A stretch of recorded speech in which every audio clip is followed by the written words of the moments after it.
ஓம் ஸ்ரீ ஆதிசிவனே போற்றி. ஆதிசிவன் அருளிய மகா சிவராத்திரி தியான வகுப்புகள் மற்றும் மந்திரங்கள்.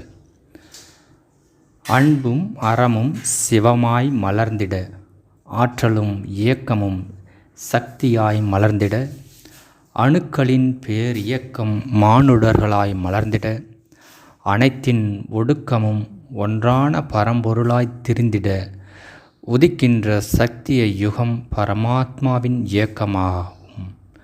காலம் விரிந்தால் மானுடமும் விரியும், ஒடுங்கும் காலமே வீரியமாய் திகழும்.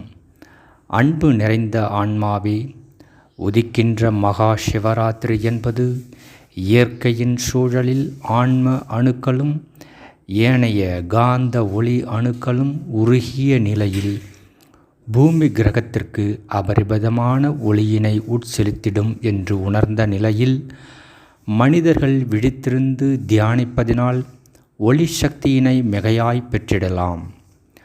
கால பைரவர் எனும் எமது அம்சம் அருளுகின்ற விளக்கங்கள் யாவும் விரிகின்ற சிவனாரின் அம்சங்கள் என்றே கருதப்படும்.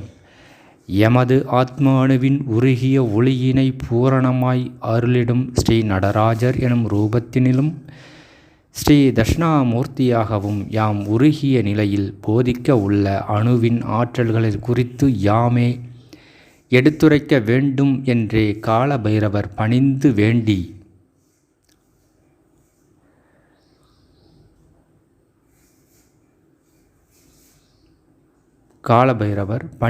வேண்டிய நிலையில் எமது இருவேறு மாபெரும் அம்சங்களின் ஆற்றல்களை எவ்விதம் பெறுவது என்பதை குறித்தே யாம் எளிய முறையில் விளக்கங்கள் நல்குகின்றோம். ஒவ்வொருவரின் ஆன்ம அணுவிலும் கலப்புற்று உள்ள நடராஜ அணுவும் தட்சிணாமூர்த்தி அணுவும் மகா சிவராத்திரி அன்று மாத்திரமே உருகும். எனில் 48வது சிவ துளியாக இரட்டை சிவ ஆற்றல்கள் பூமியோடு கலப்புற்று ஒவ்வொரு ஆன்மாக்களும் தங்களது உருகிய ஆன்ம ஒளியாக இதனை ஏற்பர். அகத்தியரின் பொன்னான இயக்கத்திற்கு உறுதுணையாக செயல்புரியும் ஆன்மாக்களும் ஏனைய அனைத்து ஆன்மாக்களும் பிறவாமை வேண்டி தவம் இயற்றும் நிலையில் விழிப்புற்றே இயங்குகின்றனர். எனினும் பெரும் ஞானம் என்பது ஒவ்வொரு ஆன்ம துகளான பாதரச துகளின் தன்மையினை உணர்வதில் அடங்கியுள்ளது. விடுதலை அடைந்து விண்ணேறிய பின்னர் மானுட ரூபத்தினை ஏற்று நிற்கின்ற ஞானமே பல்வேறு விண்ணுலக பணிகளை ஏற்றிட உதவிடும். எனில் ஞானம் என்பது பெரும் அவசியமாகும். ஒவ்வொரு ஆன்ம துகளும் தன்னுடைய ஆற்றலை உணர வேண்டும். ஒவ்வொரு பாதரச துகளிலும் அதனுடைய தன்மை யாது, அதன் கொள்ளளவு யாது, திறன் யாது போன்ற பல்வேறு உணர்வுகளில் பதியப்படல் வேண்டும். அதன் பொருட்டே தியான நிலைகளும் மேற்கொள்ளப்படுகின்றன. ஒரு மனிதன் ஆழமாய் சிந்தித்தால் தனது அறிவின் திறன் மற்றும் தன்மையினை உணர்ந்து கொள்ளலாம். அதனை போன்றே தியானித்து அமர்தல், மௌனமாய் வீற்றிருத்தல், சொல்லற செயலற நிலைத்தல் போன்றவை ஆன்மாவினை உணர்ந்திட உதவிடும். மகா சிவராத்திரி அன்று யாமே நடராஜர் மற்றும் தட்சிணாமூர்த்தியின் அருளாகவும் ஆற்றலாகவும் வெளித்தோன்றுவோம். இருவேறு ரூபங்களில் இரட்டை ஆற்றல்களாய் யாம் விரிந்து இயங்க உள்ளோம். இதனை தியான நிலைகளின் மூலம் மனிதர்கள் ஏற்றிடவும் வழிவகை புரிந்திடுவோம். ஸ்ரீ நடராஜர் என்னும் சிவ ஆற்றல் பேர் இயக்கத்தின் நாயகனாகும். ஸ்ரீ தட்சிணாமூர்த்தி எனும் சிவ ஆற்றல் பேர் அமைதியின் நாயகனாகும்.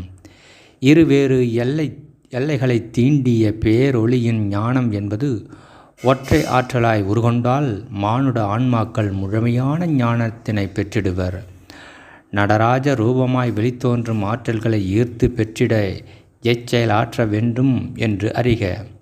மானுடர்கள் யாவரும் புறத்தினில் அண்ட சராசரங்களை நோக்கி அமர்தல் நலன் பயக்கும். அன்றி புறக்காற்றும் ஒளியும் உட்புகும் வண்ணம் இல்லத்தில் அமர்வதும் நன்றே. நடராஜ ரூபத்தினை எண்ணி தியானித்தல் வேண்டும். ஆசனமிட்டு அமர்தல், உடலினை நேராக நிலைநிறுத்தி அமர்தல், இரு கரங்களையும் விரித்து அமர்தல் ஆகியவை நலன் பயக்கும். 3 ஒளிப்பந்துகளை கற்பனையாய் உருவாக்கி அவற்றினுள் எண்ணம், சொல், செயல் எனும் 3 சொற்களையும் பொறித்திடல் வேண்டும். எண்ணம் என்னும் சொல்லினை பொறித்திட்ட ஒளிப்பந்தினை சகஸ்கர சக்கரத்தினில் இணைக்க வேண்டும். சொல் என்கின்ற சொற்தட்டுகளை பொதித்த ஒளிப்பந்தினை அநாகதம் என்னும் மைய சக்கரத்தில் இருதயம் முழுவதும் ஒளி தரும் வண்ணம் சுழல்கின்ற சக்கரத்தோடு இணைக்க வேண்டும். செயல் என்னும் சொல்லினை 3வது ஒளிப்பந்தினில் எழுதி அதனை மூலாதார சக்கரத்தோடு இணைக்க வேண்டும்.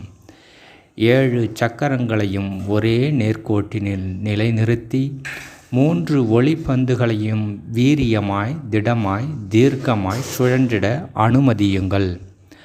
கற்பனையான ஆற்றல்களை கொண்டு முதலில் சகஸ்கர சக்கரத்தில் எண்ணம் எனும் ஒளிப்பந்தினை உட்கலந்து வீரியமாய் சுழலவிட வேண்டும். எண்ணங்களை குவித்து தீவிரமான செயலாற்றுவோர் அதிக பலன் பெறுவர். சகஸ்கர சக்கரம் என்பது உங்களது எண்ண சக்தியினால் வீரியமாய் சுழலட்டும்.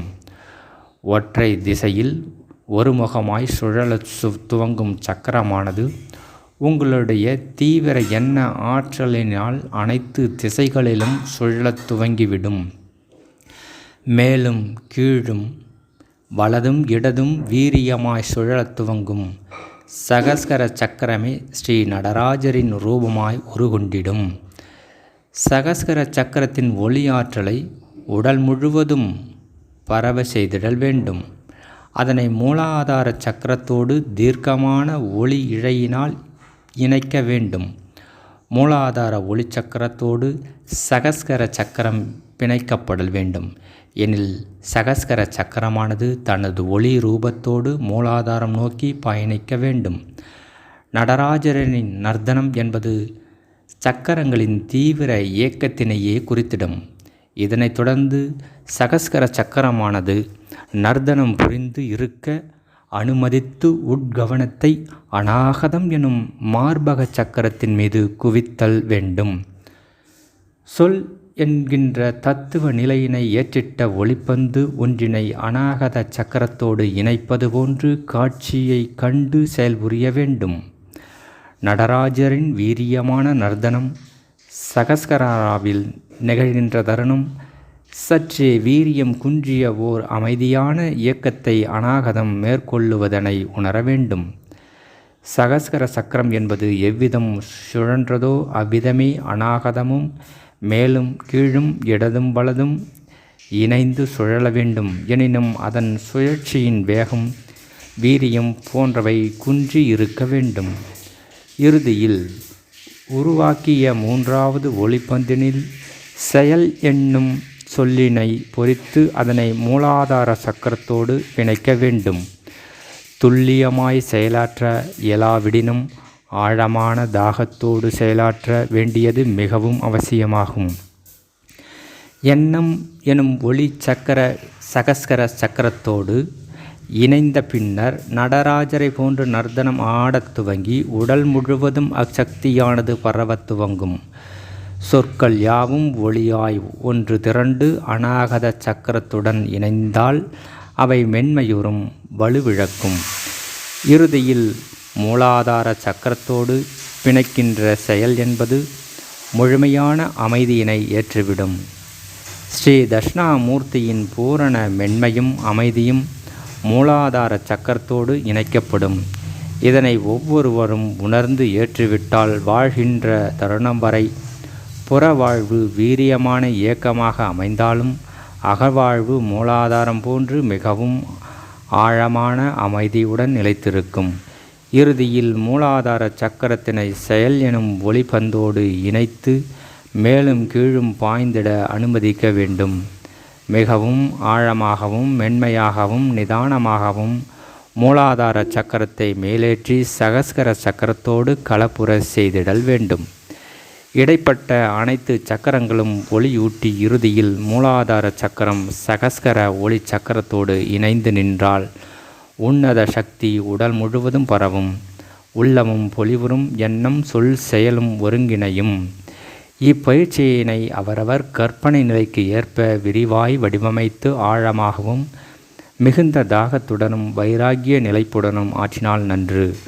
தொடர்கின்ற ஒவ்வொரு மாத சிவராத்திரியின் தருணத்திலும் இரவு பொழுதுகளில் உறங்க செல்வதற்கு முன்னர் என்றால் வானத்தின் நேர் கீழ் அமர்ந்து இத்தியான நிலைகளை மேற்கொண்டிடுங்கள். நடராஜரும் தட்சிணாமூர்த்தியும் அருள் கடாட்சம் புரிந்திடுவர். ஒவ்வொருவரின் ஆன்மாவிலும் களப்புற்றுள்ள விடுதலை அடைந்த ஆன்மாவின் ஒரு பாதரச துளியான உருகிய பாதரச ஒளியே நடராஜராகவும் தட்சிணாமூர்த்தியாகவும் இயங்கிடும். எனில் 48 தின சிவ பூஜையினை பக்தியோடும் சிரத்தியோடும் ஏற்றவர்கள் தங்களது ஆன்மா விரிவடைவதனையும் நடராஜர் மற்றும் தட்சிணாமூர்த்தியின் சிவத்துளிகள் ஒளிப்பாலத்தின் மூலம் உருகிய ரச ஒளியாய் வெளிப்பட்டு உள் மூளை பகுதி முழுவதையும் பரவுதனையும் ஏகமாய் உணர்ந்திட இயலும்.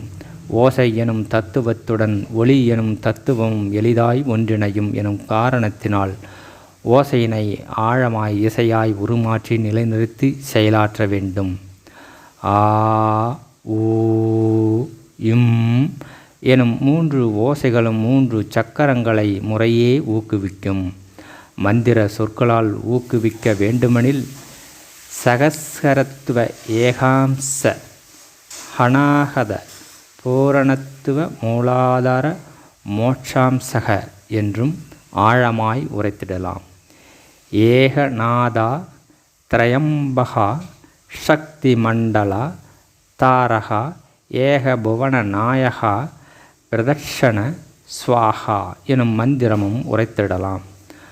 அன்பின் நாயகா கருணையின் தேவா காருண்ய மூர்த்தியே வருக வருகவே அருள் புரிக புரிகவே என்றும் உணர்ந்து துதித்திடலாம். யோக நித்திய ஞான போதக சத்திய தேவதா நமஸ்துதே என்றும் பூஜிக்கலாம். சத்திய ரூபனே வித்மகே சாட்சி காரண தீமகி தன்னு சரண பிரஜோதயாத் எனும் காயத்ரி மந்திர வடிவினையும் ஏற்கலாம். நடராஜரின் அருளினை பெற ஸ்ரீ நடராஜ பிராத்மிகம் நர்தன பிராத்மிகம் நவதேக சமர்ப்பணம் என்றும் பூஜிக்கலாம். ஸ்ரீ தட்சிணாமூர்த்தியின் பூரண அருள் கடாட்சத்தினை பெற்றிட ஸ்ரீ தட்சிண காரண்ய தபோவன சம்ரஷண தியாக சுரூப நமஸ்துதே என்றுமே உருகி போற்றி துதித்திடலாம்.